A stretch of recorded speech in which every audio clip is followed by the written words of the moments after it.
everybody, welcome back to my YouTube channel. Welcome back to my YouTube channel. Oyindi Fuluperani Mashapa. And if you're here for the first time, welcome. If you're a returning subscriber, a veteran in this channel, welcome back for yet another exciting episode of Risk Money and Insurance.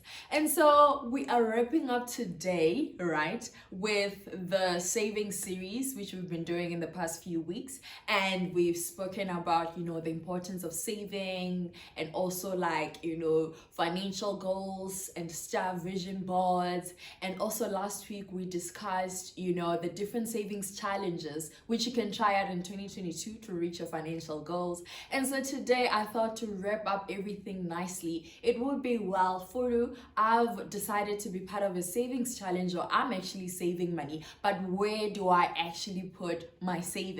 So this video will be all about that. And if you haven't subscribed, please hit the subscribe button below, and don't forget to hit the notification bell so that you get notified whenever I post a new video, which will be every Thursday at 7 p.m. And so let's get down to it. Where would you actually put your money, right? Or save your money? And I thought about this because I was like, well, what would be the best way to actually wrap it up? And I thought of 5 places where you can actually put your money. The first place would be that I thought of your tax-free savings account. This is very important because you get to save on tax, which if you were to invest in shares via easy equities, you would have to pay that capital gains checks. But if you actually go the tax-free savings account, you enjoy high returns, but you also save on tax, which is amazing.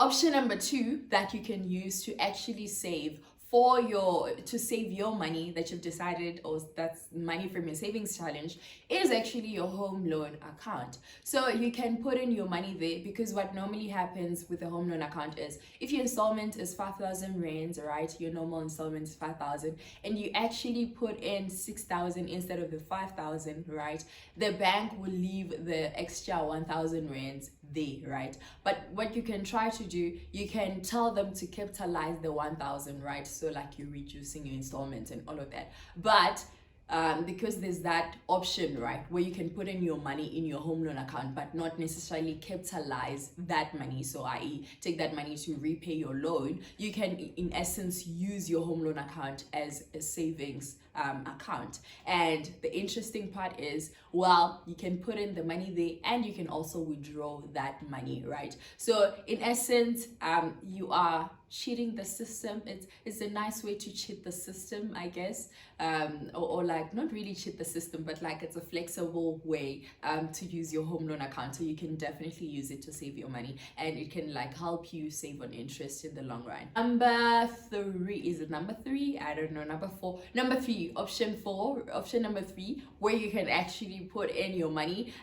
You can also use Frank, an app called Frank. So I recently joined Frank. I downloaded Frank last year, but I hadn't used it, and I'm using it this year, right, to sort of save my money. And I'm gonna tell you guys how to like use Frank and everything in a second. So what I really love is that it actually asks you about your goal, what are you saving towards, and also where is your money going. So normally there's there are 2 funds that are available, and I will show you just now as to how to use Frank.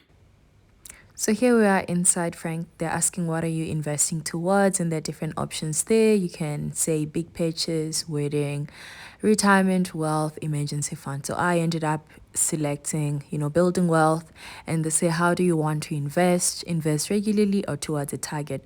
So I'd said regularly towards a target, right? And I put in the amount that I want to save by the end of the year, which is 10,000 rands.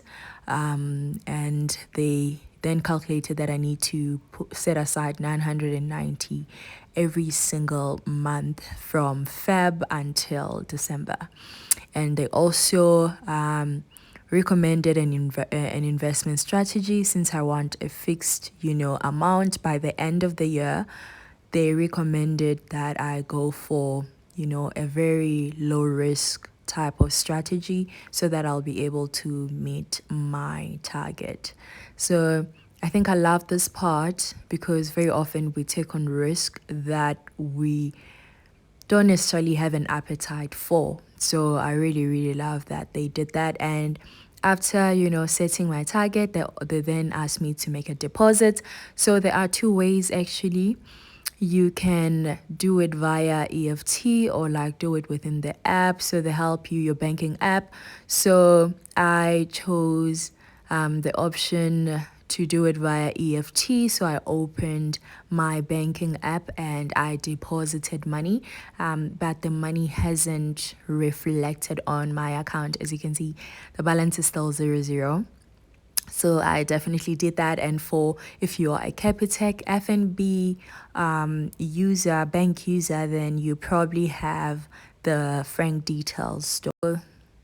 As you can see over there, my balance is 0 and there are two investment fund options. So you can invest your money in the Allen Gray Money Market Fund or Cetrix 40 EFT Fund. And I don't know which one I'm going to use it. I think I might just split it 50-50.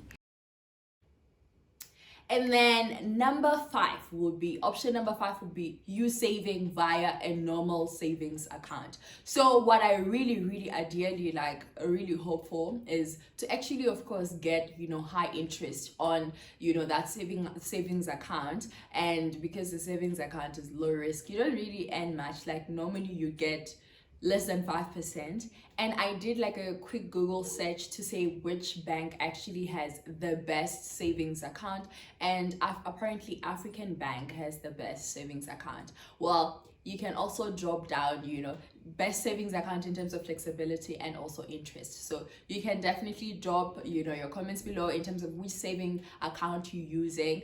If it's like really beneficial, then other people can sort of like share the knowledge. But from what I found is African Bank actually has great interest rates, or is offering great interest rates on savings. So you can definitely open a normal savings account, and you can also try a Stockvel, right? I feel like a Stockvel is a good way for people, like-minded people with the same or similar goals, to actually motivate and inspire each other to save. So let's say, for example, I want to raise 10,000 rands by the end of the year, and I join with a couple of friends, and we have the Stockvel, and then we save on a monthly basis. And it's a good way because they'll keep me accountable, right? It's not just me, so there's that element of accountability. But of course, if you're going to go down the Stockvel route, make sure that you are actually doing it with people who are trustworthy, because some people y'all can chow your money and we don't want you to lose your money. So those are the 5 places where you can actually save your money this year or invest your money. I don't know what you're doing, but whether you're saving or investing, congratulations for actually taking that step towards saving, that first step of saving towards your goal. So I hope you keep it up, and we shall definitely do a video at the end of the year where we reveal how much we've saved. And I'll also be looking forward to actually showing you guys whether I've managed to save the 10,000 rands that I want to raise or not. But anyways, don't forget to like, comment, share, and subscribe. I love you guys so much. Mwah. I will see you in the next video. Oh, bye.